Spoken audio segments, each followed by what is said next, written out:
अरे नव महीना के चटनी चटलू, नव महीना के चटनी चटलू, चॉकलेट खैलू रे भाऊ।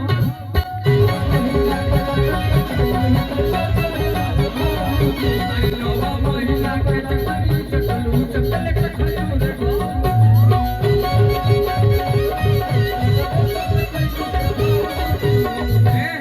अरे चॉकलेट खैलू रे भाऊजी, चॉकलेट खैलू रे भाऊजी, चॉकलेट खैलू रे भाऊजी, चॉकलेट खैलू रे भाऊजी।